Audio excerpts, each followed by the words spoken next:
സംസ്ഥാനത്തെ ലോക്സഭാ തെരഞ്ഞെടുപ്പ് പ്രചരണത്തിന് ചൂട് പിടിച്ചിരിക്കെ ഇടതുമുന്നണിയുടെ കൺവീനറായ ഇ.പി. ജയരാജനെതിരെ പാർട്ടിക്കുള്ളിൽ അതൃപ്തി പുകയുകയാണ്. സംസ്ഥാനത്തെ 20 മണ്ഡലങ്ങളിൽ തെരഞ്ഞെടുപ്പ് പ്രചരണത്തിന് ചുക്കാൻ പിടിക്കേണ്ട ഇ.പി. ജയരാജൻ കണ്ണൂരിൽ ഒതുങ്ങുന്നുവെന്നാണ് ആരോപണം.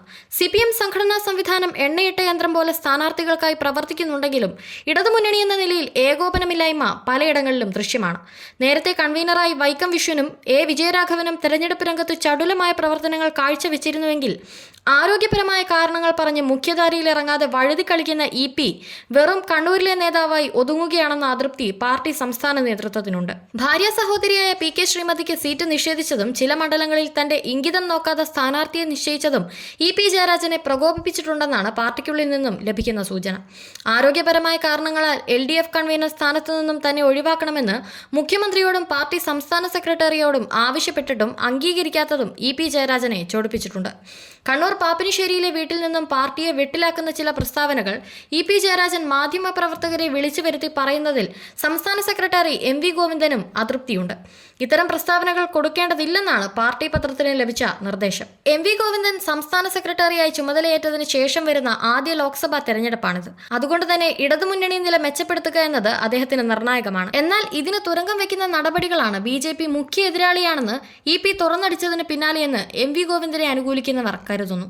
ഇതുകൂടാതെ മുസ്ലിം ലീഗിനെ നിരന്തരം മുന്നണിയിലേക്ക് ക്ഷണിക്കുന്നതും പ്രീണിപ്പിക്കുകയും ചെയ്യുന്നത് സംസ്ഥാന സെക്രട്ടേറിയറ്റിന്റെ പൊതു തീരുമാനമല്ലെന്നാണ് വിലയിരുത്തൽ. കേരളത്തിൽ മത്സരം LDF-ഉം UDF-ഉം തമ്മിലാണെന്നും NDA ഒരു ശക്തിയല്ലെന്നും മുഖ്യമന്ത്രി ഇ.പി.യെ തിരുത്തി പറഞ്ഞതിന് പിന്നാലെ സംസ്ഥാന സെക്രട്ടറി M.V. ഗോവിന്ദനും ഇ.പി.യെ തള്ളിപ്പറഞ്ഞത് പാർട്ടിയിൽ ഇ.പി.ക്ക് വീണ്ടും ക്ഷീണം ചെയ്തിട്ടുണ്ട്. പരസ്യമായി കുറ്റപ്പെടുത്തിയിട്ടില്ലെങ്കിലും ഇ.പി.യുടെ മുൻപിൻ നോക്കാതെയുള്ള പ്രതികരണങ്ങളിലുള്ള അതൃപ്തി ഇരു നേതാക്കളുടെ വാക്കുകളും ധ്വനിച്ചിരുന്നു.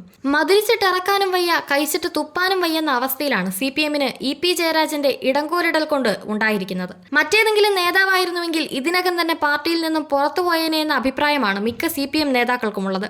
ഇതിനിടയിൽ ഇ.പി.യെ വീണ്ടും ഒതുക്കുന്നതിനായി പഴയ വൈദികം റിസോർട്ട് വിവാദം എതിർവിഭാഗം വീണ്ടും കുത്തിപ്പൊക്കിക്കൊണ്ടുവന്നിട്ടുണ്ട്.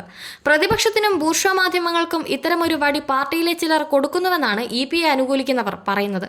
ഇതാണ് തിരുവനന്തപുരം ലോക്സഭ NDA സ്ഥാനാർത്ഥി രാജീവ് ചന്ദ്രശേഖറുമായി ബിസിനസ് ബന്ധം ഇ.പി.ക്കുണ്ടെന്ന ആരോപണം ഉയരുന്നു. വൈദേഹത്തിന്റെ മേജർ ഷെയറുകൾ ഇപ്പോൾ രാജീവ് ചന്ദ്രശേഖറിന്റെ നിയന്ത്രണത്തിലുള്ള നിരാമയ ട്രസ്റ്റിനാണ്. കോടികൾ മുടക്കിയാണ് ഇ.പി.യുടെ ഭാര്യയുടെയും മകന്റെയും പങ്കാളിത്തമുള്ള വൈദേഹം നിരാമയ ഏറ്റെടുത്തത്. പാർട്ടിക്കുള്ളിൽ പി. ജയരാജൻ ആരോപണം ഉന്നയിച്ചതിനെ തുടർന്നാണ് വൈദേഹത്തിൽ നിന്നും ഒഴിയാൻ ഇ.പി.യുടെ കുടുംബം തീരുമാനിച്ചത്. ഇപ്പോൾ തനിക്കെതിരെ ഗൾഫിൽ ബിസിനസ്സുകൾ ഉണ്ടെന്ന ചില വാർത്തകൾക്ക് പിന്നിൽ പാർട്ടിക്കുള്ളിലെ ചിലരാണെന്ന് ഇ.പി. കരുതുന്നുണ്ട്. കണ്ണൂരിൽ ഏറ്റവും ഒടുവിൽ നടത്തിയ വാർത്താ സമ്മേളനത്തിൽ ഇക്കാര്യം ഊന്നിക്കൊണ്ട് പറയാനാണ് ഇ.പി. ശ്രമിച്ചത്. തിരുവനന്തപുരം ലോക്സഭാ മണ്ഡലത്തിലെ BJP സ്ഥാനാർത്ഥി രാജീവ് ചന്ദ്രശേഖറുമായി ബിസിനസ് ബന്ധമെന്ന പ്രതിപക്ഷ നേതാവ് V.D. സതീശന്റെ ആരോപണം ഇ.പി. തള്ളിയിട്ടുണ്ട്. രാജീവ് ചന്ദ്രശേഖറിനെ അടുത്ത് കണ്ടിട്ടില്ല, പടത്തിൽ കണ്ടത് മാത്രമാണുള്ളത്, ഫോണിൽ സംസാരിച്ചിട്ടില്ല. തനിക്ക് ബിസിനസ് എന്തെങ്കിലും ഉണ്ടെങ്കിൽ അത് മുഴുവൻ സതീശന് കൊടുക്കാൻ തയ്യാറാണ്. മുദ്രപേപ്പറുമായി വന്നാൽ സതീശന് എല്ലാം എഴുതി കൊടുക്കാം. ഭാര്യയ്ക്ക് വൈദേഹം റിസോർട്ടിൽ ഷെയർ ഉണ്ട്, എന്നാൽ ബിസിനസ് ഒന്നും ഇല്ല എന്നും ഇ.പി. ജയരാജൻ വ്യക്തമാക്കി.